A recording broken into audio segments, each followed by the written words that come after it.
Here we go. Here we go. Awesome. Great. Yeah, and it looks like Skylar is probably not going to be joining us today. He's not feeling well. And Matthew will be joining us in shortly. So we're just going to go ahead and get started. And so I'll, if you type into the chat where you're calling from, I'm happy to read it out, or you're welcome to name it into our Zoom space. So there's Claire from Virginia, an ordained interfaith minister. We've got Dominic from California, inspired by numerical symmetry. Yes, today is 2/22/2022.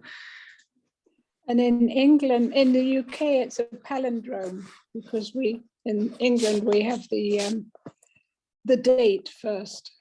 Yes, that's right. That's not confusing at all when trying to coordinate across countries and time zones. Well, you know, I say you guys came over here and changed everything. Exactly. I loved Matthew's meditation today. Grow more trees and eat less beef.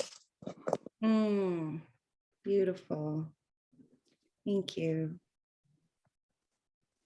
And we've got Jesse. Good to see you again, Jesse. It's been a while. From Irvine, California. Will from Patwin Lands in California. There's Dawn Chatfield from Vermont. I see some Vermont faces.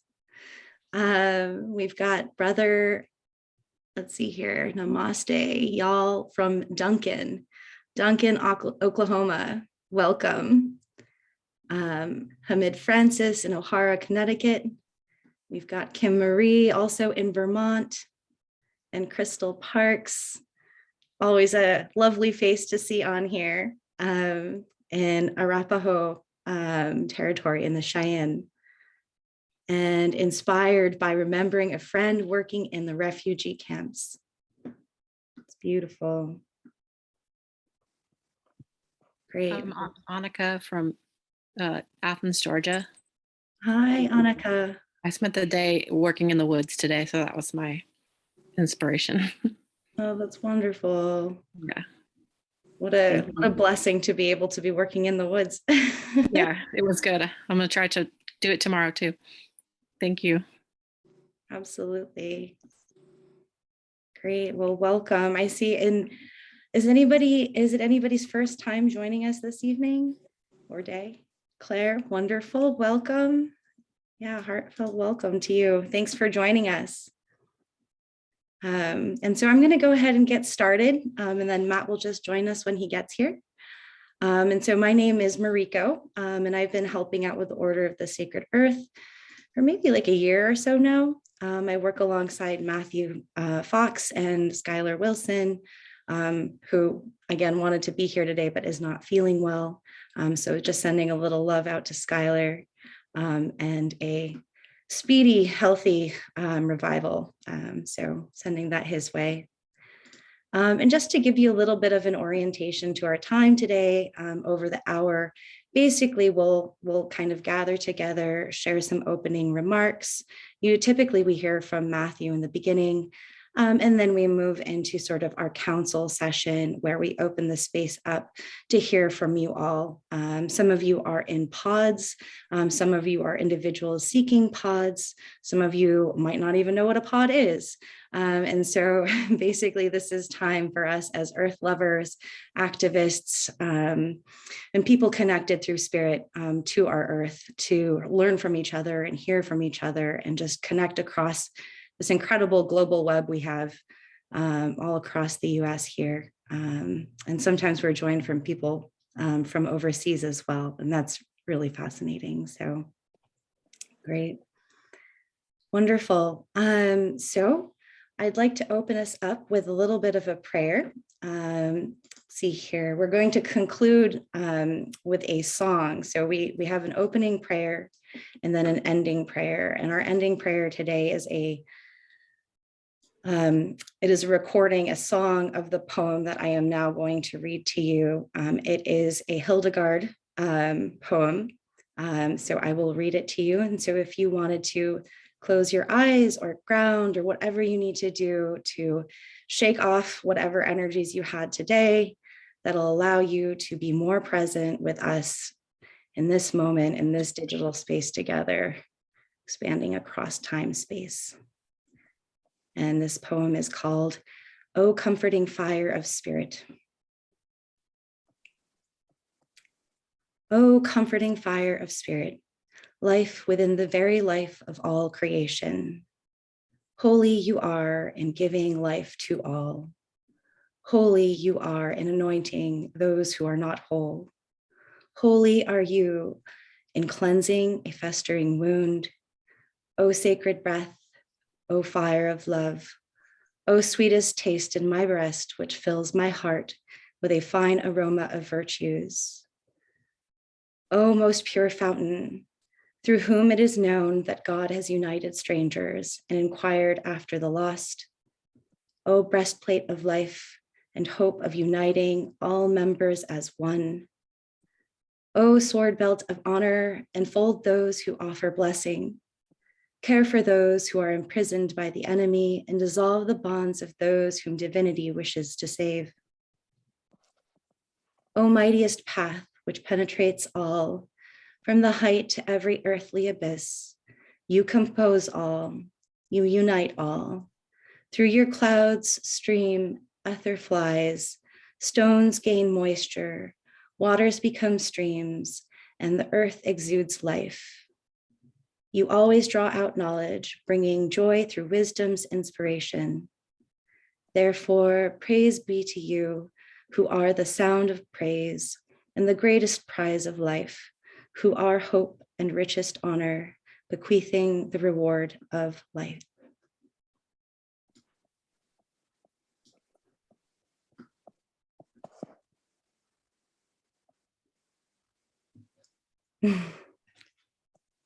Thank you.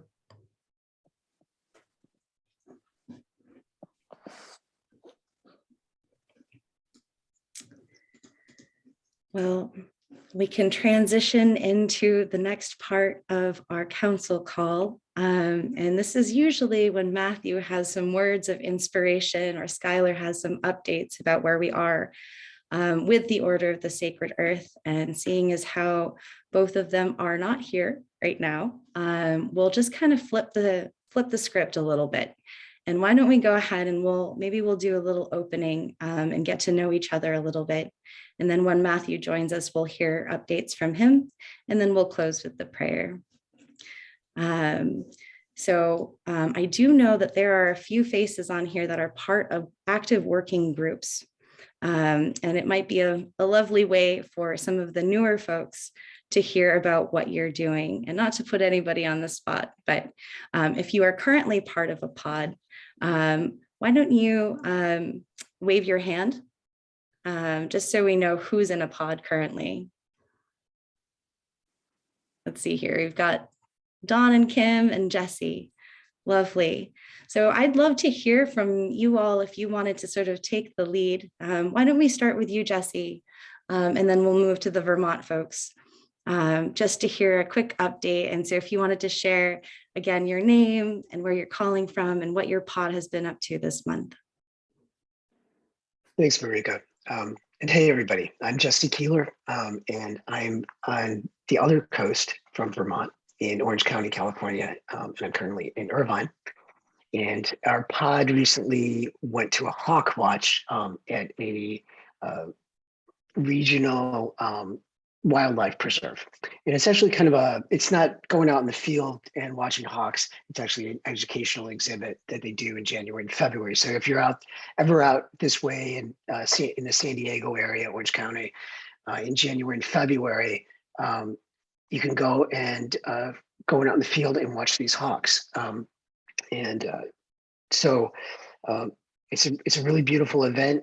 And it was one of the wonderful takeaways was that this land that is this preserve area now had been slated for development. And if anybody wants to guess, but not to take too much time, what prevented the land from being actually turned into a Costco?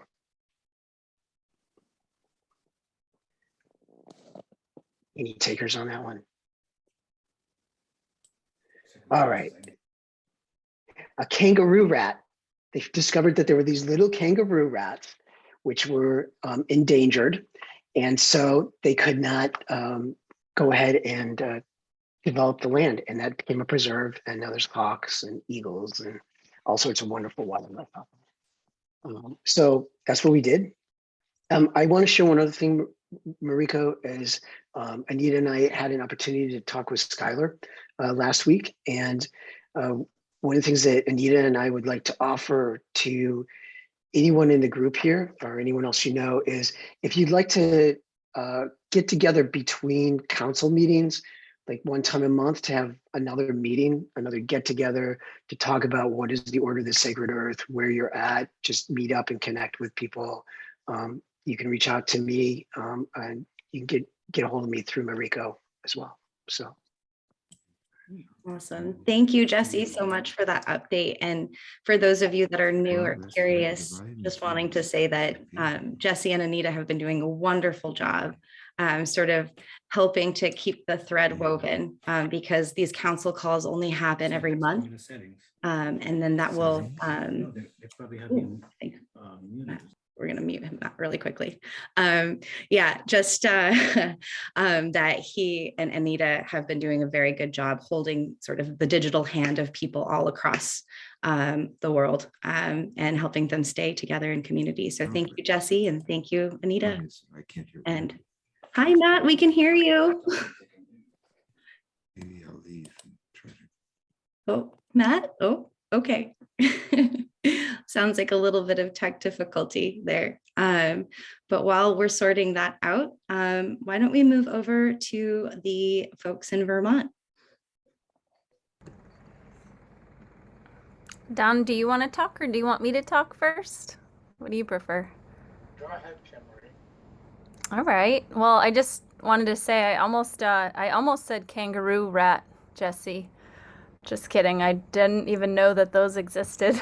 So, thank you. That sounded inspiring. I want to take a field trip now, but we've been staying pretty local. Right now, we're really inspired.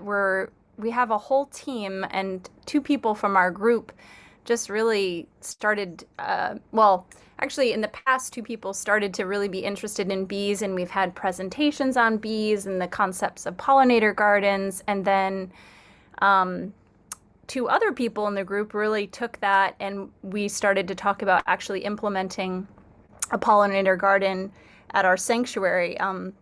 We're in Shelburne at an interfaith sanctuary with such a beautiful view of the Adirondacks and Lake Champlain. And right when you come into the entrance, there's a sign that says welcome, and we have a big island. And in the middle, we're thinking about creating this huge pollinator garden to kind of, honor kind of the work we do, which is really working with that sacred earth. And we thought about adding many things to it. So we identified it would be probably a 2 to 3 year plan because of our lofty ideas. And we thought about maybe doing a vegetable garden and an herb garden that we could do too. So the biggest thing is we're trying to make this realistic, and we're realizing it's working within a group is actually quite a task to do that, to get everyone's input and to work together to create a vision together. So it's been incredible. We've identified a lot of different plants and identified volunteers to get different plants in.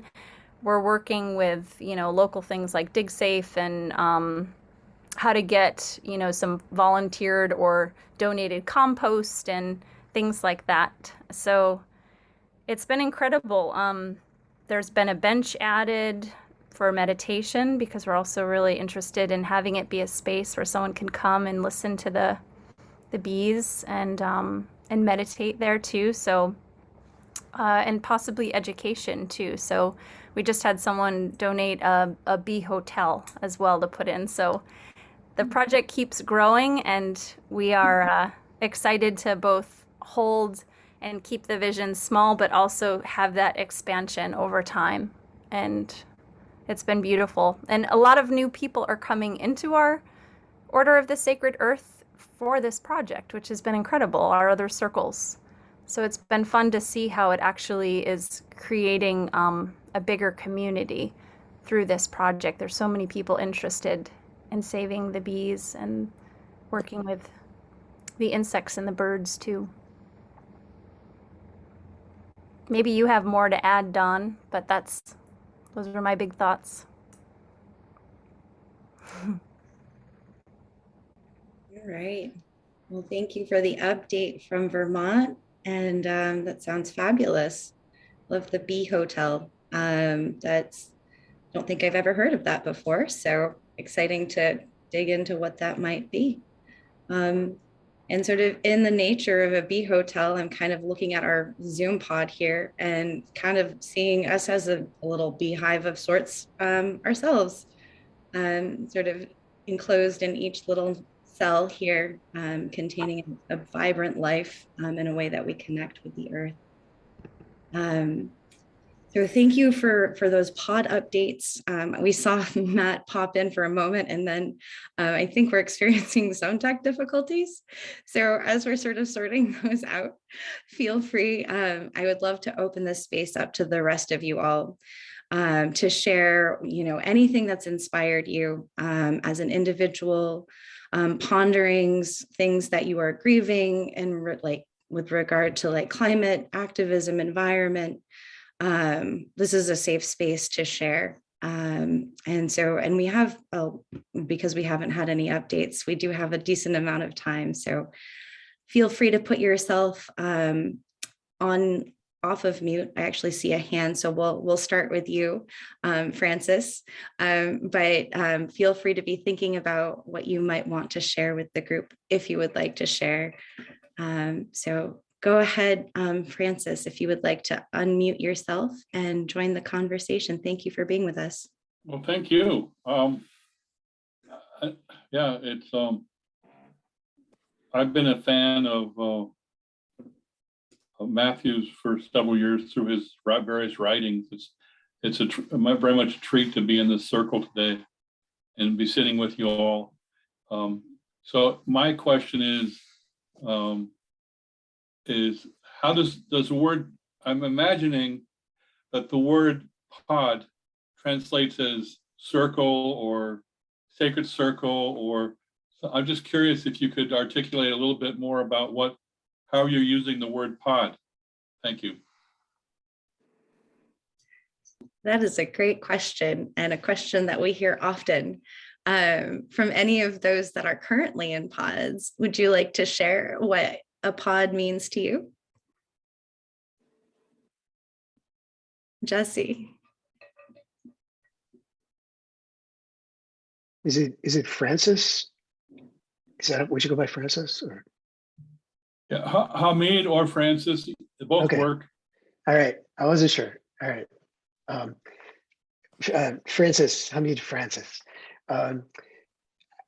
All of the things that you mentioned as a circle, as a group, as a coming together, that's a pod.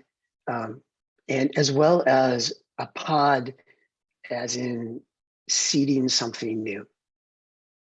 So containing the seeds of something new, a new growth. That's the way I see it. Thank you. Love it. Thanks.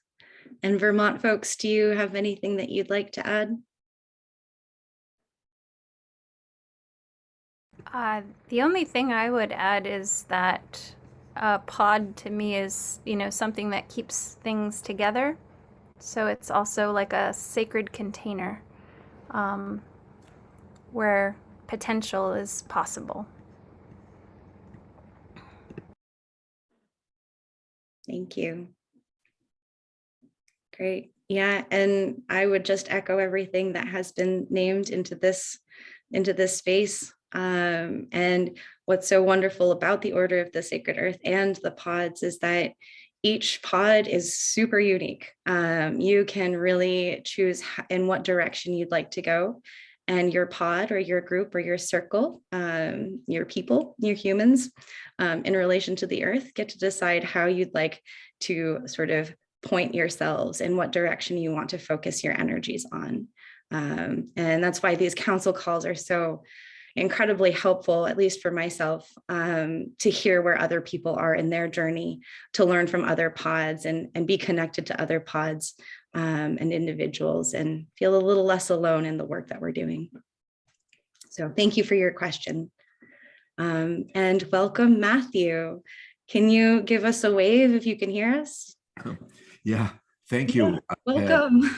computer problems. I apologize. And I was also at a meeting that lasted too long. So I've missed a third of your meeting. So I'm sorry about that. I hope it's been fruitful and delightful. So glad to join. Yeah, thanks, Matt. Yeah, just to catch you up, we read Hildegard's poem, and then we heard from the two pods, Jesse's pod in California and the Vermont pod in Shelburne. And now we were kind of going into sort of the council call where we were going to hear from each of the folks. But I'd love for you to share any reflections. And our plan is to watch the video of the poem sung as our closing prayer, just so you know the flow. So Did you tell people the origin of that video? I did not. I would love for you to share it though. Yeah, I received it yesterday by email from Rupert Sheldrake, the British scientist. And it's a friend of his sings Hildegard. And he included the YouTube link for me. And I thought it was just wonderful. So I immediately wrote her, because he also gave me her email and said, could we share it in our gathering today? And she said, sure. But it's so unusual. You usually, when you see a video of someone singing Hildegard, it's often in a church or sometimes outdoors, but this is in a tunnel. A tunnel in a rather obscure area of England. And she's singing Hildegard in a tunnel. And I think it's so fun because it's so down to earth, or at least down to people's everyday living. It's on a highway. I don't know how they closed it off and everything, because the cars were not zooming by. She's there in the middle of the tunnel, but it's the acoustics that are so amazing in the tunnel. And at the end of the tunnel, she's facing us singing. And at the end of the tunnel is light. So, I mean, it also has other meanings to it. But above all, her voice is amazing. And I just thought she did a beautiful job with the song. And it is, the translation is in captions below, so we can follow the meaning as well. And of course, as you know, Hildegard wrote not just music, but also lyrics. And there's a tremendously rich theology in this particular song too, that's very appropriate to eco-activists like ourselves. So I thought it'd be fun to show that. So I'm glad you're going to include it at the tail end, and I didn't miss it. See it again, hear it again in the context of the Order of Sacred Earth. So thank you. Good job, Mariko. As usual, you're pretty good at improvising. Thanks, Matthew. I think it has something to do with your indigenous roots. Yeah, exactly. Yeah, I don't think you're far off base there. There's a lot that Indigenous folks, as I've been learning, have had to adapt and actually are pretty good. And there's particular elements around that aren't necessarily healthy about the way that they are able to adapt and pivot. So yeah, it's kind of like the balance of, yes, I can do these things and we can do these things, but also trying to prevent them when possible. It's a mixed bag, no doubt. It is. It really is. Yeah. And I think we all experience that as humans. But, yeah, great. And Hamid, Francis, I see your hand up. Is your hand up again, or? Yeah, just clarifying from my earlier question. Sure. About the term, how you're using the term pod. And I'm wondering, maybe I could direct this back to Jesse, or wherever it needs to go, is does the word Sangha, in my world, the word Sangha, I wonder if Sangha would be similar, to pod. I'm just trying to get my head around and taking into account Jesse's words. Thank you again, Jesse. I got a lot of value from that. So Sangha or pod? Where's that rascal mute button? There it is.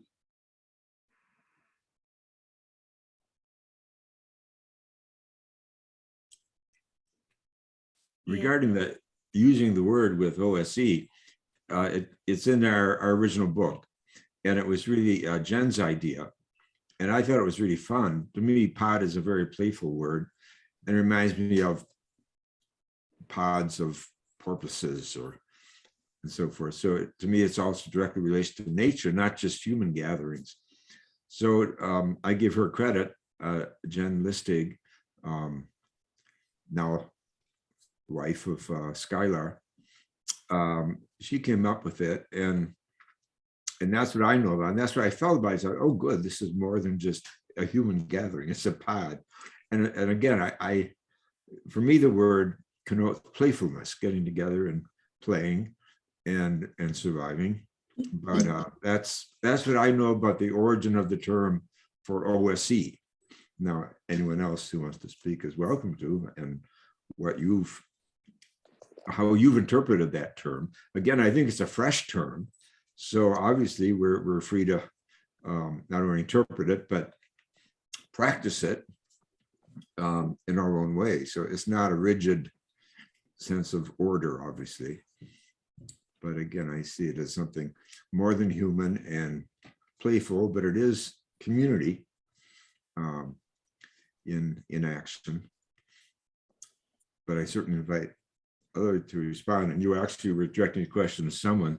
I don't know who that was, but I jumped in because it struck me when I first saw Jen use it, because I had not heard that term very often in the context of human gatherings. But certainly, yeah, Sangha is parallel. It's not, it's about community too. And but I do think pod is a more 21st century term.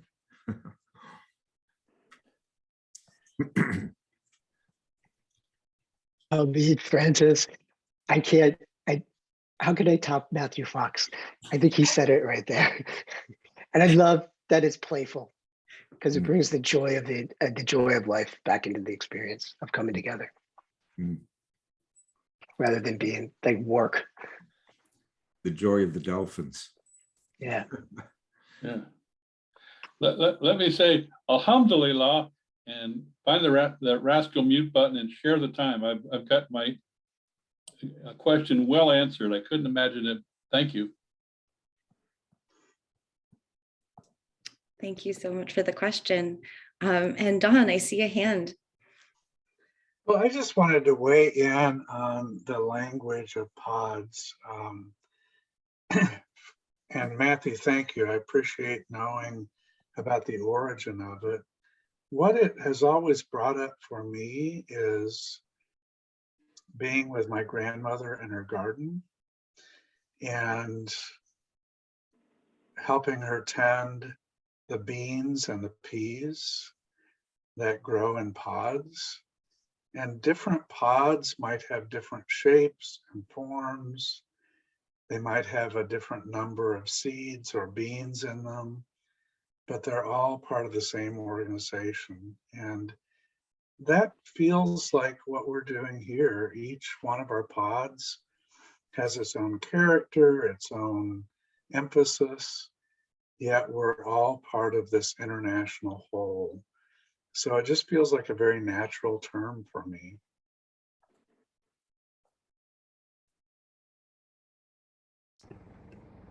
Beautiful. Thank you, Don, for that visual. I'll add to that, Don, just by saying, and from that sacred container, from that pod, there is growth and there is potential. And I love what you said, Don, about, we don't know, there's different things in each pod, but there's something growing, and it's a garden, an extensive garden. If we think of all the different pods that are happening, could be fruit, it could, I mean, it could be vegetables, it could be plants, it could be flowers, it could be all these different things. So I just love that, the diversity.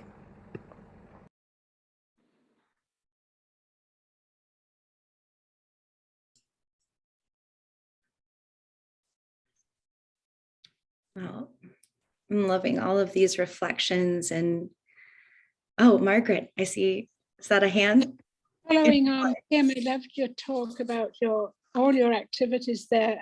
I'm developing starting for another year, a pollinator garden, very small patch, nothing compared to what you have, but just getting excited about planting seeds actually on my balcony. And then I have a loan of a garden from a friend, and hoping some things are going to come back up. I think the sage and the sedum will, but hoping to get a butterfly bush going in the monarch project here in DuPage County, because it is a fly-through area for the monarchs. So we're very hot on preserving gardens and getting gardens, fly-through gardens for the monarchs. So thank you. Oh, and Matthew, I loved your meditations today. Eat less beef and grow more trees and stop the cows farting. I thought that was rather funny. Thank you. Funny and serious at the same time. I know, the methane gas. That's the best kind of funny. Yeah. We have a different word where I come from for that action, and it's Trump. Your mum will say to you, did you Trump? And that's what that means. I'm sorry, I'm getting a bit too diverse here.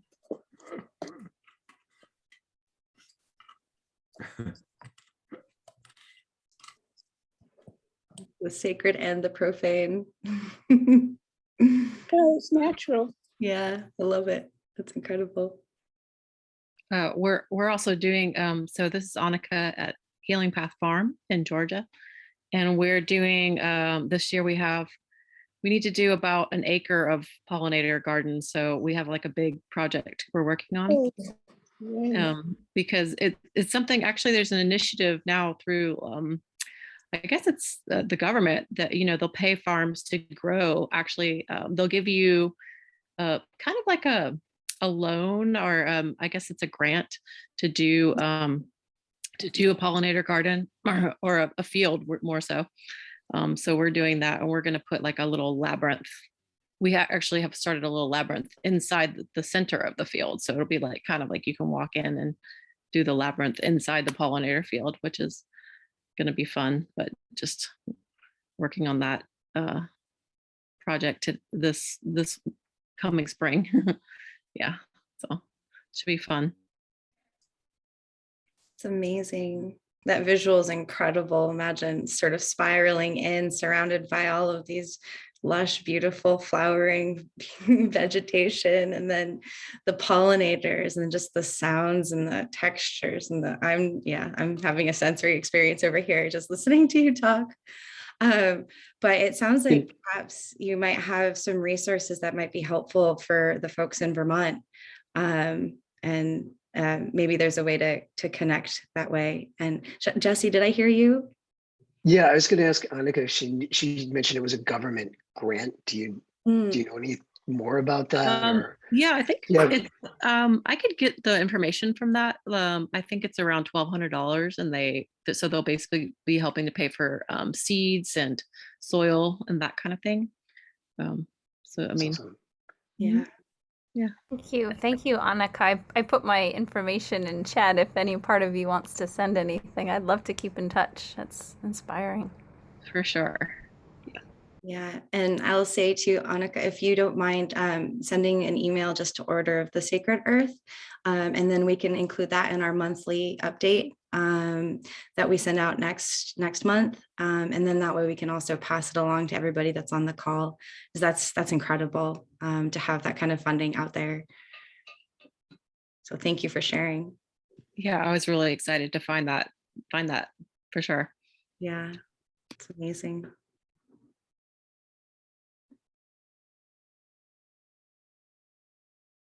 Well, pivoting off of that, I don't know if anyone has any burning desires to check in or share something that they are working on. Pollinators are so rich, but there's so many different ways that folks are connecting to spirit and land and experiencing what we're experiencing as a collective human on this earth right now. I'll double dip here real quick and say one of the Spirit gave me a gift today. I was led to the local senior center here in Ellington, Connecticut, to a bereavement group, and I sat in a circle today with some people that were grieving, and I'm privileged to be in the Sufi community here that also does hospice work, and it was such a gift to sit with people, take the cotton out of my ears, put it in my mouth, and just sit and listen to people letting go. And I'm also pleased at how I felt afterwards. I felt like I got something that I was missing. I didn't know I was missing it. So I just want to give thanks for the gift of being able to mourn. If that makes any sense. Absolutely. Thank you. Yeah, I see a hand from Brother Ed. Yeah. Thank you and namaste, family. It is again an honor to be present with such a distinguished community. I'm inspired in that the last 4 days I spent driving, all day to get from here to Houston to participate in my stepson's funeral. And this is a keystone in that I left the careers in technology to be a minister and a hospice manager, only to go and become a funeral director. And what I'd like to suggest and offer to this community is the value and the gift of funerals in grief shared. Grief shared transforms the nature of that experience from one of isolation and pain to connection and transformation. With that in mind, my passion these days, since I keep postponing my own funeral, wondering, if I'm not checking out now, what should I check into? And that is working with this emerging phenomena we call the death doula movement, end of life caregivers. There are a number of certifying individuals, from nurses, social workers, physicians, hospital managers, all excited to look at this movement. Because I've worked, everything from being an orderly in a nursing home to running an agency. There's been gaps between someone being told they should go home and make their final arrangements, to getting hospice care, to then being handed off to some funeral provider who then may or may not.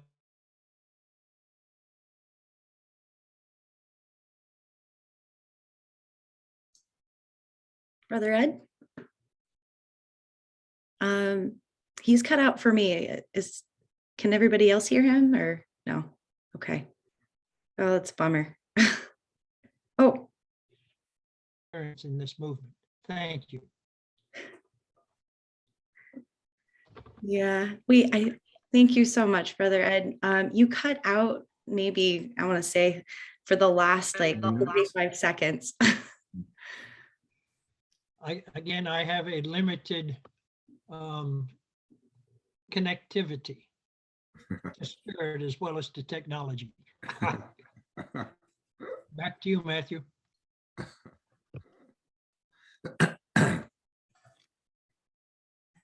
Well, I'd certainly like to second the wise saying from Brother Ed and Hamid too about the importance of the grieving. And I was thinking when Hamid was talking about Joanna Macy's ritual, of the, what you call it, the Council of All Beings. How many of you are familiar with that ritual and have done it?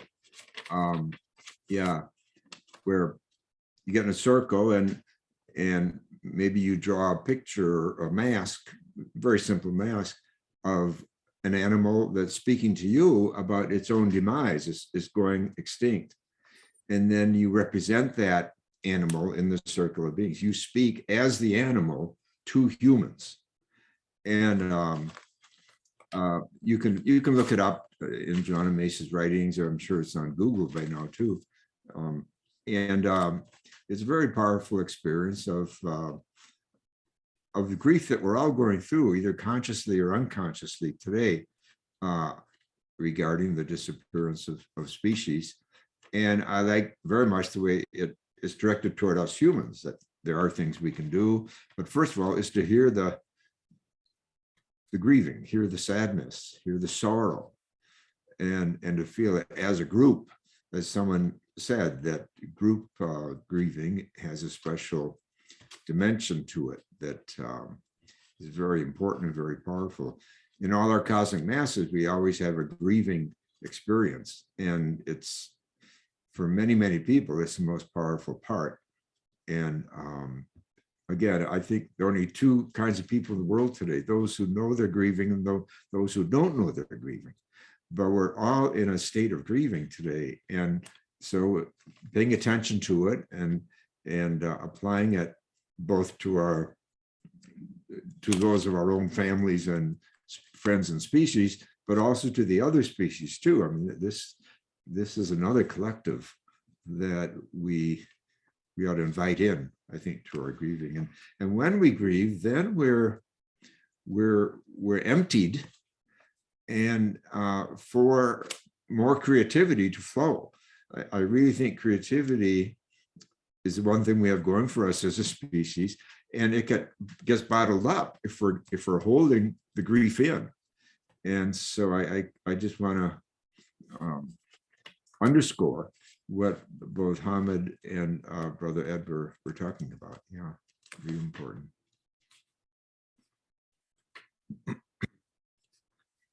I could tell you a story. Do you want to hear a quick story about grief?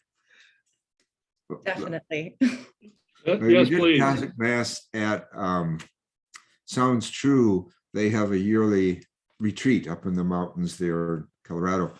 And we did a Cosmic Mass. 1,000 people were there from all traditions. There were several Jewish rabbis, and there were Buddhists and Hindus and Sufis and Christians and all, and atheists. And after the Mass, a woman came up to me. She said, "I'm an atheist. I'm not just an atheist. I'm a fierce atheist." She said, "When I walk down the street and there's a church, I cross the street to go by the church." But she said something happened when we did that grief ceremony together. And for that, we get everyone down on all sixes and so forth. And, you know, it's quite important and powerful, because people let the sounds out from the third chakra. And she pointed to her heart. She said, "Something happened to me during that grief ceremony." And she said, "Something shifted in me." She's pointing to her heart, beating her chest kind of. And she said, "By the time communion came along, I was hungry for it. I had to have some." She said, "My whole life has changed here tonight because of that."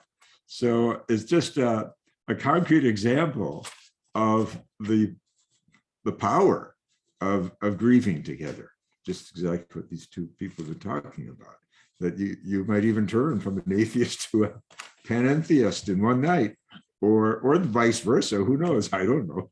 But I do think we need to start stirring the pot with rituals that make a difference. And that lady sure told me it made a difference to her. It was really funny. I've met a number of atheists, but I've never met one who had to cross the street when they passed a church before. Funny story.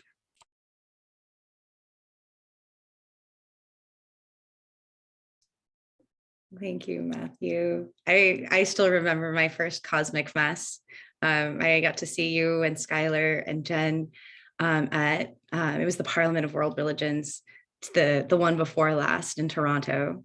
And it was just so incredible. And I just want to sort of verbally name out into this space just the energy, like the Parliament of World Religion. We had like so many diverse people of different faith backgrounds, like Matthew was talking about, like, in all of their traditional dress. It was like 7 a.m. or something crazy. I can't remember what it was, but all of these people gathering in this conference hall in Toronto, like all ages, young, old, like all body types, like, and we're just like on the floor laughing and crying and grieving and just going through the 4 stages. And wow, it was so profound. So I really highly encourage to look into the cosmic mass, or just how important it is to experience and really let those feelings flow through your body, and like experience them and let them happen, because they are normal and they are natural, and to let it pass through like a storm. And anyhow, but anyway, thank you so much, Matthew, for that experience. And it's such an honor to be with you today. Never in a million years did I think this is how it would have unfolded for me. So anyway, thank you. And I see Crystal's hand. Oh, I think you're muted. I wanted to ask Matt, when you're going to do a virtual mass? Or do we have to go to San Francisco? We've done a couple of virtual masses actually during the pandemic. Was one World Parliament this year? Was that one of them last fall? Yeah. They're better than nothing, but there's certainly nothing like doing it in person. So I do hope that COVID passes on enough that we can gather together again in rituals. But we have done a couple, and they weren't bad. Maybe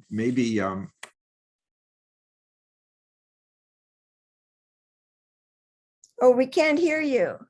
I'm sorry. Maybe because we did a couple, and obviously they were filmed or recorded.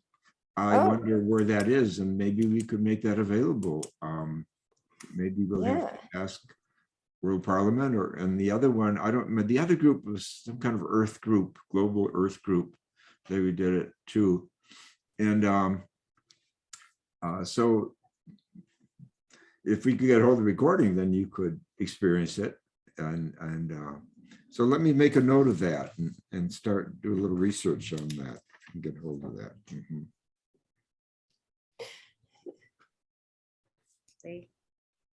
Thank you, Crystal, and hopefully we can find that. And Don, I see your hand. Yeah, I wanted to just reflect on the grief work and also share something that's been inspiring me lately. I guess it was about 3 years ago now, Matthew, you came and spoke to the affiliated New Thought Network. And you challenged us as New Thought ministers that we were sometimes too focused on the positive to the exclusion of grief work. And it was interesting because everyone there lobbied you to take us through the grief ritual. Oh yeah.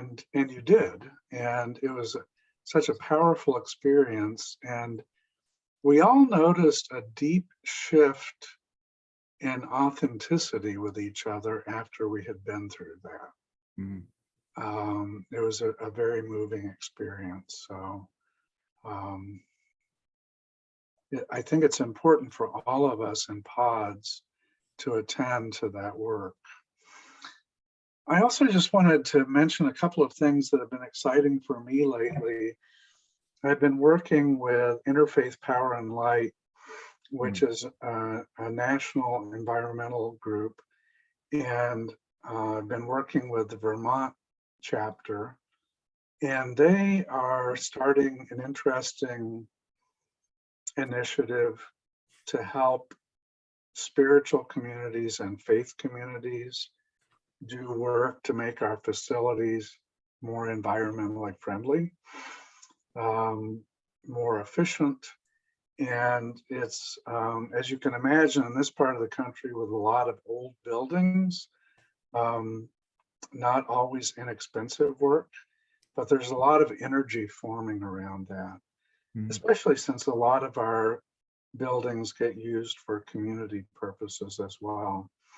We've also had a productive discussion about how we move our state forward. You know, Vermont has a reputation as being very environmental, and we are in kind of a 1970s version.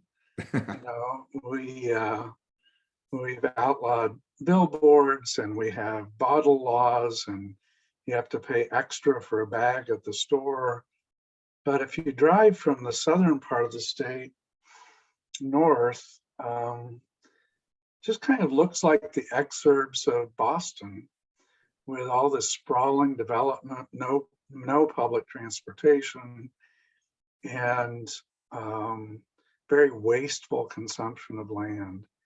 So we've started some discussions about how we might move Vermont forward to catch up with some states that have taken a more progressive approach about development patterns and being responsible about how we consume the land. And that's exciting to watch, and I'm hopeful that our pod can get involved in that.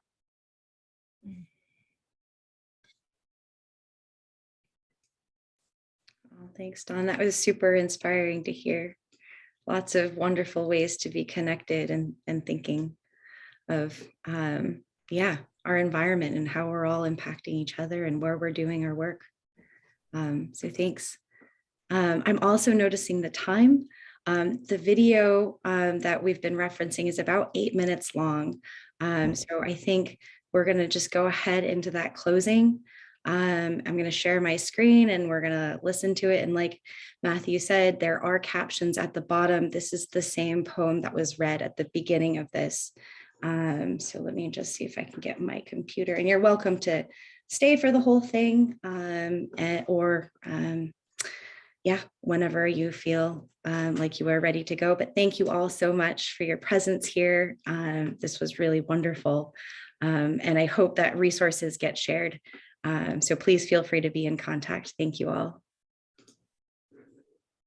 All right, let's see here, desktop 2, share. Can everybody see the screen? All right, I see some head nods, so I'm going to go ahead and let's see.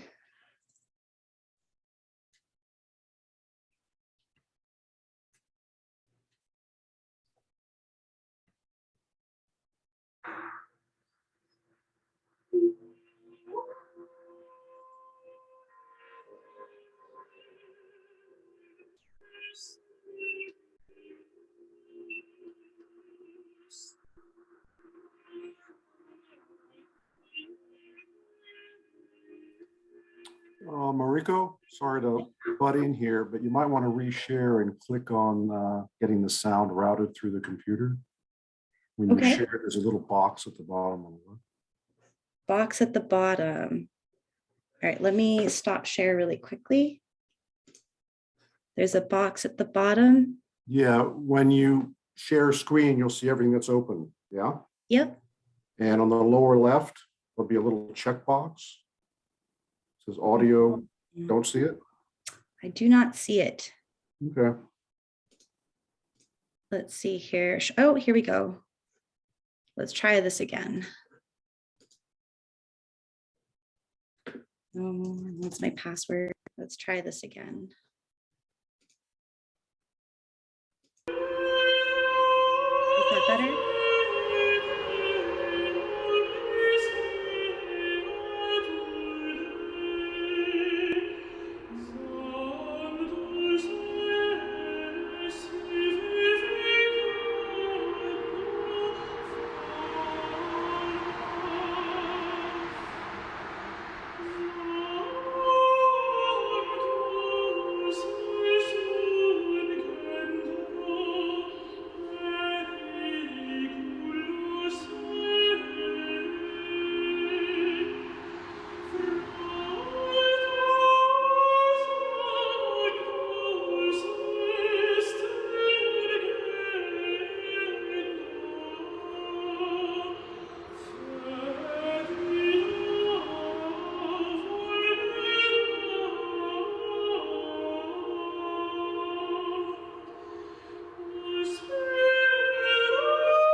I like how she gets Hildegard out of church and in a tunnel.